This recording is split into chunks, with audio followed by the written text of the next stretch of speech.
From the opener, we have Bully Ray trying to make it sound like Mr. Anderson will make the right choice and step out of the World Heavyweight Championship main event.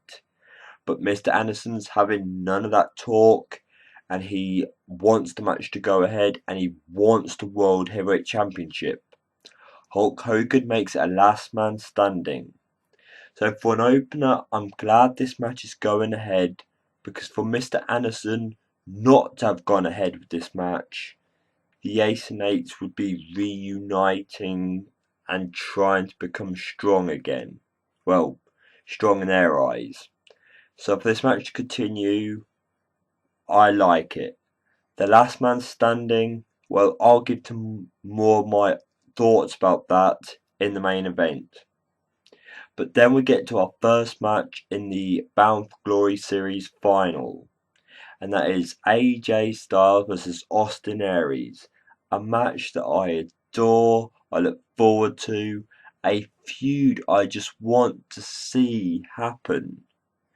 But in this match, could have gone either way. The crowd wanted either wrestler to win. I wanted either wrestler to win. But in the end, to make it look like Aries was a strong competitor, AJ Styles had to do the Styles Clash from the top rope. Very creative finish, a good way to make Aries look strong by having AJ Styles have to do that particular move in that kind of way. I enjoyed it. I'm just hoping later down the line, after Bound for Glory, these two actually feud, because the way these two perform, the way these two get the crowd behind each man, I think this would be perfect, a perfect feud for us to enjoy. And for what it looked like on social media, especially Twitter, this was a real good match in their eyes. And like it was on the actual show, split reactions. Then we get to the second match of the night, which Magnus believes his future and the future starts now. And that is Magnus versus Bobby Roode. This match, I'm going to give it credit for, because Magnus going up against Bobby Roode, an ex-World Heavyweight Champion, a top heel in the company, and a guy that really works well in matches. It really showed in this match that Magnus is a wrestler that TNA should take seriously.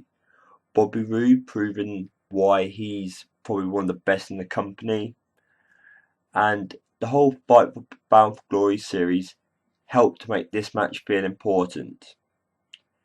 But the way they finished it, I guess it was a way to make Bobby Roode still look strong, but it was a roll up to give Magnus the win. But more into that as we get to the main event, which is going to be Magnus versus AJ Styles. Now on to the match that I was really looking forward to watching, and that is Mr. Anderson and Bully Ray fighting each other for the World Heavyweight Championship. This was one of the matches that, as it's got my two favourite wrestlers in, it's got two of the best Ace and Eights members against each other. There's story behind it, there's enjoyment behind it. I was really looking forward to this, and even though I felt the last man standing aspect weren't needed, with the whole Ace and Eights liking to use weapons, the hammer, I guess bringing the last man standing aspect, the table aspect, it really brought their story to life. And with the rumour of Mr. Anderson, his contract finishing or him wanting to leave, either one, this match lived up to expectations. They fought each other, they both looked strong, and it does leave us wondering, what is the future for Mr. Anderson? What's the future for the Ace and Eights? I believe that Anderson should stay with the company, providing that he continues to stay in a good spot in TNA. The Ace and Eights should continue to crumble and fall, because let's face it, the Ace and 8 storyline has lost a lot of interest, momentum. Even this whole main event Mafia and Ace and 8's feud, I think concentrating on the crumble of the Ace and 8's, maybe using the main event Mafia to finally break them, could be the way to go. But for this match, I felt that it gave a good match for the show.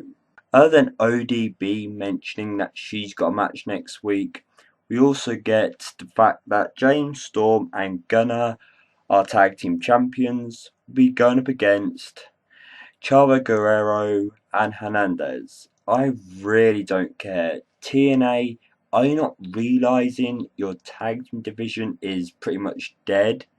Yes, you've got wrestlers involved in the Bound for Glory series, the main event Mafia, the Ace and Eights, but you've still got to concentrate on how can you overcome this problem.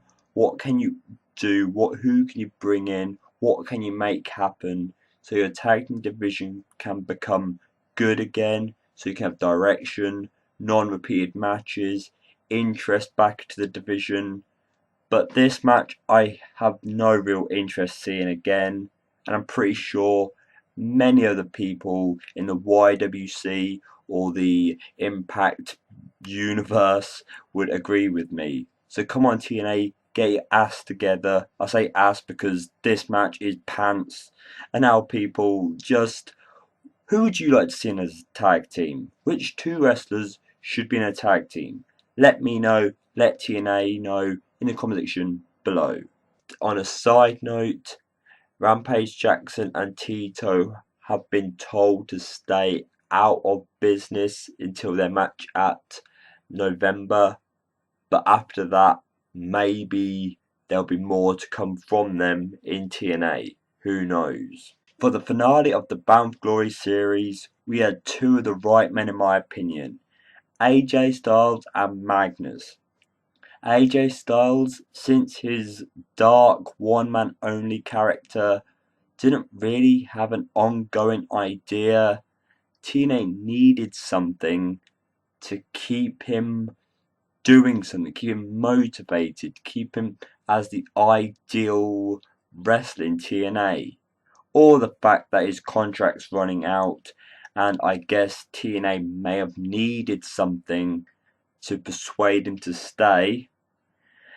So they give him Magnus's possible spot, because Magnus, even though he lost this match, I still think he's got a good future ahead of him if TNA continue to put him on the motorcycle going forward in TNA. AJ Styles, persuade him to stay, that's your business. But could concentrate on the future, concentrate on the new guys, concentrate on the guys who could do with the push, the rub, the move to the top. And Magnus is one of them. This match, good performance, I enjoyed it, a good finish, and the fact that it was a sideline by the end to make AJ Styles explain about his future in TNA, his direct message to Dixie Carter by allowing him to win this.